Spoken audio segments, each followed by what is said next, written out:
Дараагийн мэдээ танилцуулъя. Хүнсний хугацааг уртасгах зорилгоор хэрэглэдэг химийн бодисууд нь хүний биед ямар нөлөөллийг учруулдаг талаар хоёр юм шинж судалгаа гарсан байна. За энэхүү томоохон хэмжээний судалгаа хийсэн судлаачдын үзэж байгаагаар урьдчилсан боловсруулсан мах, хатаасан жимс, бяцлаг, шоколадтай бүтээгдэхүүнд агуулгаддаг хадгалтыг нь уртасгах зорилттой хэрэглэдэг химийн бодисууд нь зарим төрлийн хордор болон 2 дугаар хэлбэрийн чихрийн шижин өвчнийг үүсгэх эрсдлийг нэмэгдүүлдэг болохыг тодорхойлж судалсан байна. За энэхүү судалгааг BMJ болон Nature Communication нэртэй сэтгүүлүүдэд хэвлэн гаргасан юм байна. За энэхүү судалгаанаас үзэхэд хадгалтын хугацааг уртасгах зорилттой нэмэлт химийн бодисын хэрэглээ нь өндөр байх нь 2 дугаар хэлбэрийн чихрийн шижин өвчний тохиолдлыг 47 орчим хувиар, зарим төрлийн хорт хавдрын тохиолдлыг 32 хувиар өндөр эрсдлийг нэмэгдүүлдэг болохыг нь тогтоосон байна. За хадгалтын хугацааг уртасгах бодис нь хүнсний нэмэлтүүдийн бүлэгт багтдаг. За дэлхийн хүнсний үйлдвэрлэл хүнсний бүтээгдэхүүний хадгалах хугацааг уртасгах зорилгоор өргөн хэрэглэдэг ийм нэмэлт бүтээгдэхүүнүүд байдаг юм байна.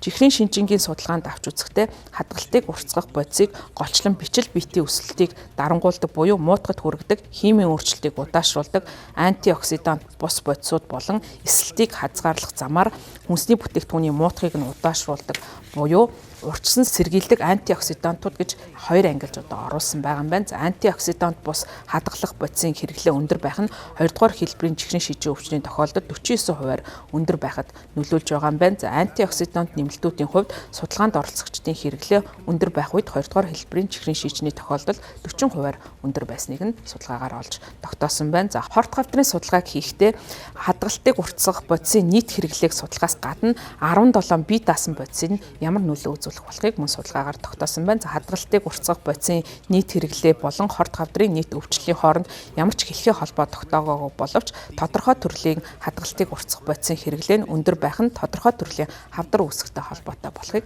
судалгаагаар тогтоосон байна. За судлаачид сүүн бүтээгдэхүүн, гурлан бүтээгдэхүүнд хөгц мөөгөнцрийн өсөлтийг урьдчилан сэргийлэх зорилгоор түгээмэл хэрэглэдэг калиен сорбат хэмээх бодис нь хорт хавдрын нийт өвчлөлийг 14 орчим хувиар, хөхний хорт хавдрын эрсдлийг 26 хувиар нэмэгдүүлдэг болохыг тогтоож олсон байна. За мөн гахаан мах, гахаан утсан мах, хяан болон бусад махан бүтээгдэхүүнд агуулгаддаг хатаах зорилгоор хэрэглэдэг бодис болох натрийн нитритэн түрүү булчиргаа хорт хавдрын өвчлөлийг 32 хувиар нэмэгдүүлдэг бол өөр нэгэн хатаах зорилттой бодис болох калий нитрат нь хорт хавдрын нийт эрсдлийг 13% болон хөхний хорт хавдрын эрсдлийг 22 хувиар нэмэгдүүлдэг болохыг судалгаагаар олж тогтоосон байна. За хадгалах хугацааг уртасгагч химийн бодисуудыг өндөр түвшинд хэрэгэлдэг агуулсан ийм боловсруулсан мах нь бүдүүн гидсний хорт хавдартай холбоотой болох нь нотлогдсон. 2015 он Дэлхийн эрүүл мэндийн байгууллагаас гахаан утсан мах болон салиам, франкфурт хям зэрэг боловсруулсан махын 1-р бүлгийн хорт хавдар үүсгэгч гэж ангилсан. Ацетатууд болон нийлэг хүчил зохицуулагч, амт оруулагч нь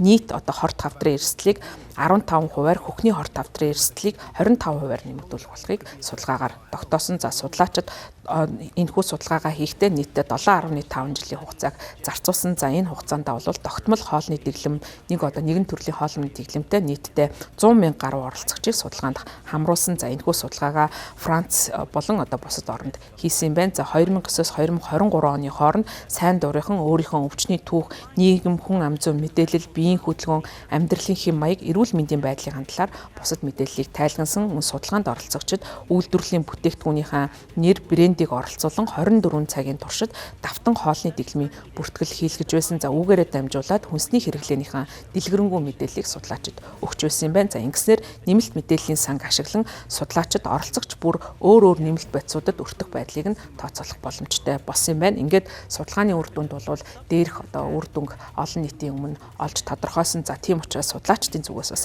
олон нийтэд ганц уриалгыг гаргасан юм байна. За тухайлх юм бол үйлдвэрлэгчид хандаж шаардлагагүй тохиолдолд хадгалтыг уртасгах бодисыг хэрэглэхгүй байх хэрэглээг нь багасгахыг уриалж байгаа юм байна. За харин хэрэглэгчдэд хандаж аль болох шинээр хийсэн хамгийн бага хэмжээнд боловсруулсан хүнсийг ашиглах ёстой гэдгийг олон нийт хэрэглэгчдэд анхааруулж уриалж байгаа юм байна.